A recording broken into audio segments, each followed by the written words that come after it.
nama saya Kristi Saplete.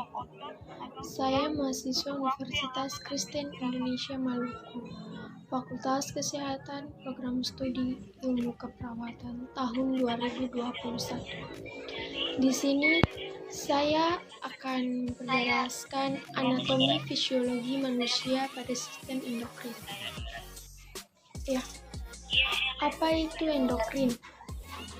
Endokrin adalah sistem kontrol kelenjar tanpa saluran yang menghasilkan hormon yang tersirkulasi di tubuh melalui aliran darah untuk memengaruhi organ-organ lain.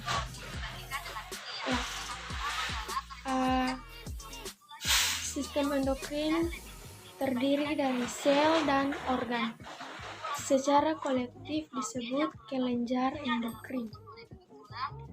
Kelenjar endokrin ditemukan pada sebagian besar organ tubuh yang mensekresikan hormon ke dalam cairan interstisial. Hormon kemudian masuk ke dalam darah untuk dibawa ke jaringan dan organ lainnya, di mana mereka melakukan aksinya dengan mengubah fungsi seluler. Di sini ada dua jenis kelenjar, yang yaitu satu kelenjar eksokrin dan dua kelenjar endokrin.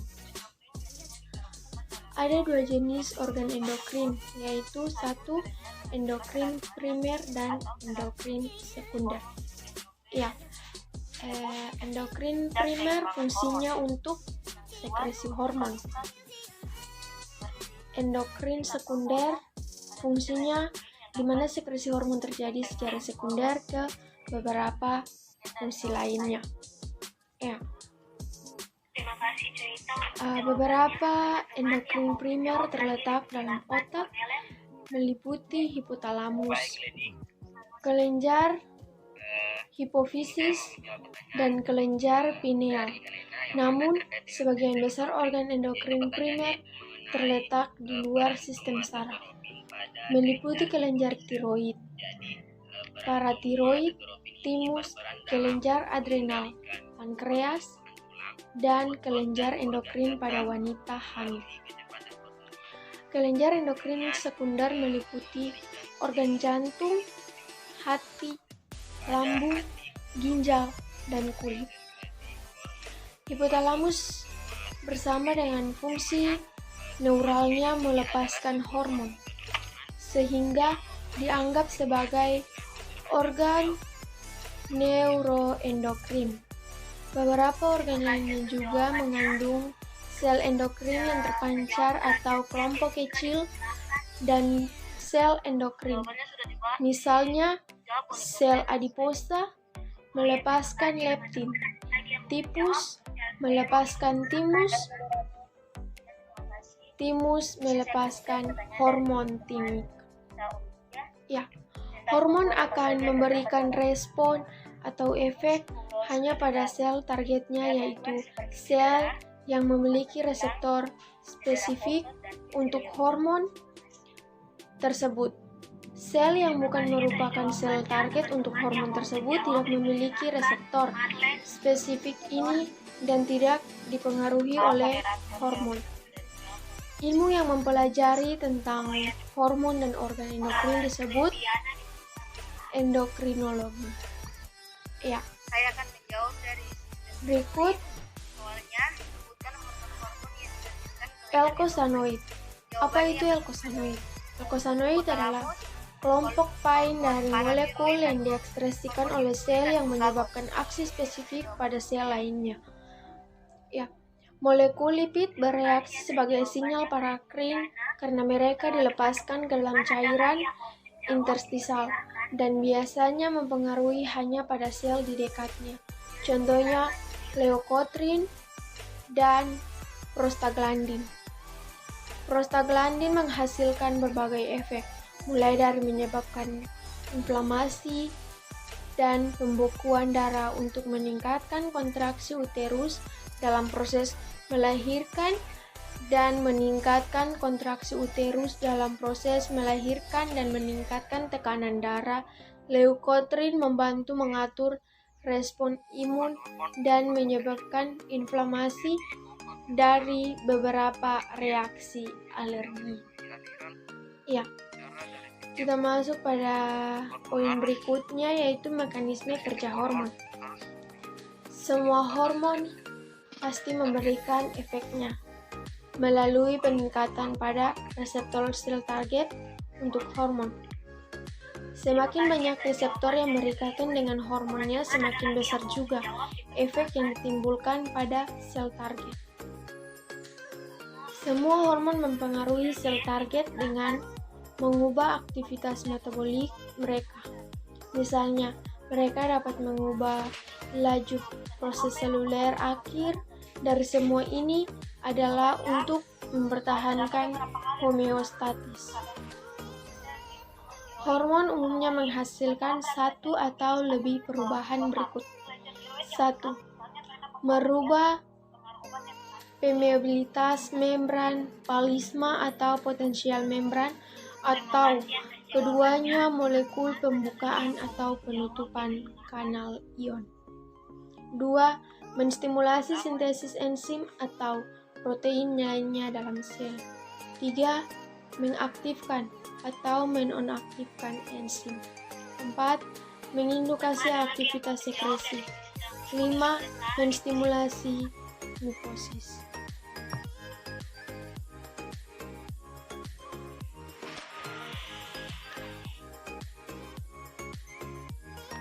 Hipotalamus dan kelenjar hipofisis. Secara bersama, hipotalamus dan kelenjar hipofisis berfungsi untuk mengatur hampir setiap sistem tubuh. Hipotalamus adalah bagian dari otak dengan beberapa fungsi tambahan terhadap perannya sebagai kelenjar endokrin. Hipotalamus dianggap sebagai kelenjar endokrin karena dia mensekresikan beberapa hormon, sebagian besar mempengaruhi kelenjar hipofisis. Kelenjar hipofisis memiliki struktur seperti biji kacang yang berhubung ke hipotalamus oleh tangkai kecil dari jaringan yang disebut individubulum.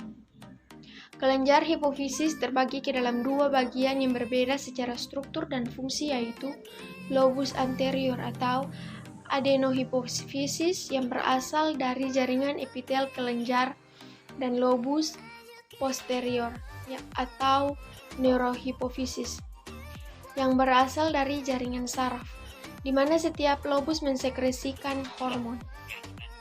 Hubungan yang berada antara hipotalamus dan dua lobus kelenjar hipofisis adalah sangat penting bagi fungsi kedua organ endokrin tersebut. Sistem portal. Sistem portal terletak di antara hipotalamus dan hipofisis anterior. Dalam contoh ini, sistem portal digunakan untuk menggambarkan pola unik berikut dari sirkulasi kapiler vena. Secara bersama, sistem saraf dan sistem endokrin mengatur dan mengkoordinasi aktivitas semua struktur tubuh secara esensial untuk mencapai dan mempertahankan homeostatis. Ya, kita masuk pada sifat kimia dari hormon. Sifat kimia hormon. Hormon dibagi ke dalam dua kategori kimia. 1. Hormon yang larut dalam lipid. 2. Hormon yang larut dalam air. Dalam dua kategori kimia tersebut, hormon dibagi lagi menjadi ke dalam kelompok berdasarkan struktur kimianya. Hormon steroid yang diturunkan dari kolesterol dan hormon tiroid yang diturunkan dari asam amino tirosin. Sedangkan hormon lainnya dikelompokkan sebagai derivat asam amino, peptida atau protein termaksud glikoprotein. Ya, hormon yang larut dalam lipid. Hormon yang larut lipid adalah bersifat nonpolar dan meliputi hormon steroid, tiroid, dan hormon derivat asam lemak seperti eukosanoid tertentu. Kelompok hormon ini bereaksi pada reseptor di dalam sel yang langsung mengaktifkan gen. Hormon yang larut dalam air. Hormon yang larut dalam air adalah molekul polar, meliputi hormon protein, peptida, dan hormon derivat asam amino. Kelompok hormon ini bereaksi pada reseptor di membran plasma. Pengaturan kadar hormon dalam darah.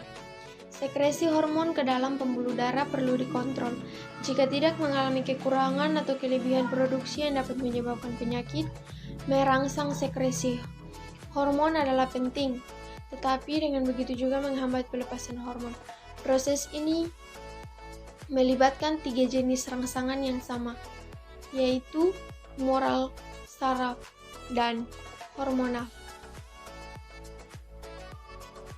2 mekanisme utama mempertahankan kadar hormon dalam darah dalam rentang homeostatis: umpan balik negatif dan umpan balik positif. Mekanisme umpan balik negatif dan positif dari hormon ditunjukkan. Reseptor hormon dan mekanisme aksi. Hormon memperlihatkan aksi mereka dengan berikat ke protein yang disebut reseptor. Hormon dapat merangsang hanya pada sel yang memiliki reseptor untuk hormon tersebut. Bagian dari setiap molekul reseptor di mana hormon mengikat disebut situs reseptor.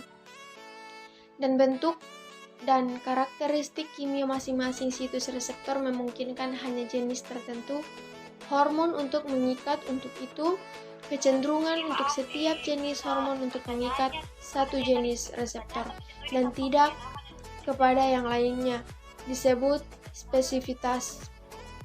Misalnya, insulin mengikat reseptor insulin tetapi tidak untuk reseptor untuk hormon tiroid. Namun beberapa hormon seperti epinefrin dapat mengikat keluarga dari reseptor yang secara struktural mirip, karena reseptor hormon memiliki afinitas tinggi terhadap hormon mereka yang terikat kepadanya, sehingga hanya konsentrasi kecil dari hormon yang diberikan diperlukan untuk mengaktifkan sejumlah besar reseptornya. Kita masuk pada sistem neuroendokrin. Secara bersama, sistem saraf dan endokrin mengontrol semua perubahan yang terjadi di tubuh dan pada tingkat tertentu. Mereka mengontrol satu sama lain. Misalnya, sistem saraf dapat merangsang atau menghambat pelepasan hormon, sementara sistem endokrin dapat memberikan atau menghambat impuls saraf. Namun demikian, terdapat beberapa perbedaan antara kedua sistem tersebut. Kelenjar tiroid. Kelenjar tiroid berbentuk kupu-kupu terletak di leher anterior, pada trakea inferior terhadap laring, terdiri dari 2 lobus masing-masing lateral ke trakea yang dihubungkan oleh sinus anterior. Kelenjar tiroid adalah kelenjar endokrin terbesar dalam tubuh. Pasokan darahnya yang luar biasa. Hormon tiroid mempengaruhi hampir setiap sel dalam bentuk tubuh kecuali 1. Otak orang dewasa, 2. Organ ginjal, 3. testis, 4. uterus, 5. kelenjar tiroid. Keduanya T4 dan T3 dengan mudah melintasi membran sel dan berinteraksi dengan reseptor di dalam sel. Di sel target, hormon tiroid merangsang enzim yang terlibat dengan oksidasi glukosa. Ini dikenal sebagai efek Kolagrinek, dan efek secara keseluruhan adalah 1. Peningkatan jumlah laju metabolik basal, 2. Peningkatan konsumsi oksigen oleh sel, 3. Peningkatan produksi panas tubuh. Terima kasih.